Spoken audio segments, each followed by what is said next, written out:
Баршаңызға қайырлы күн, менің арнама қош келдіңіздер. Үй жағдайында осылай қазандарымызды, түрлі ыдыстарымызды осылай тазалап алу жолын көрсететін боламын. Ешқандай қиындығы жоқ. Губкамен осылай ессеңіздер, тез кетіп қалатын болады. Ол үшін ең алдымен үлкен ыдысымызға су құйып аламыз. Қайнағаннан кейін барып кір сабын, порошок, сұйық май және де ас содасын бәрін 6-7 ас қасықтан салып шықсаңыздар, және де бір кір сабын салсаңыздар жетеді. Бұл заттарды тек қайнағаннан кейін барып қона қосамыз. Осындай темір ыдыстарды ешқандай азелит, сверкающий казан деген сияқты заттар кетірмейді.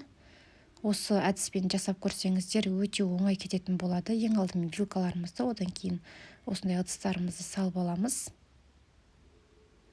Бір 40 минут, 50 минут шамасында қалдырамыз суда.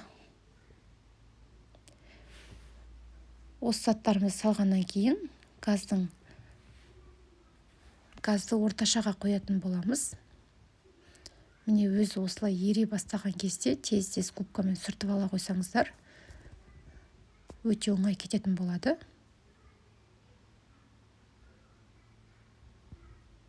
Кастрөлдеріміз жалтырап әдемі болып шыға келеді. Тіпті вилканың ортасындағы кетпей тұрған заттарды осылай майын ертіп кетіретін болады. Осылай тазалап аламыз. Осы әдіспен міндетті түрде жасап көріңіз, және жақындарыңызбен де бөліссеңіздер болады.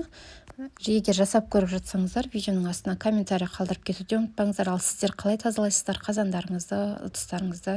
Сол әдіспен де өздеріңіздің ойларыңызбен, өздеріңіздің тәсілдеріңізбен осы видеоның астында бөлісіп қойсаңыздар болады. Тіпті алюминий ыдыстарыңызды, мантоваркаларыңызды осы әдіспен жасап алсаңыздар, оңай кететін болады.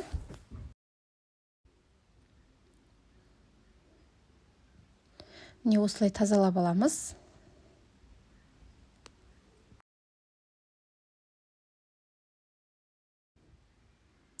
Осылай жалтырап шықты, тап-таза болып. Видео ұнаған болса, лайк және комментарий қалдырып кетуді ұмытпаңыздар. Сіздер де жасап, ыдыстарыңызды осылай тазартып, жалтырап қойсаңыздар болады.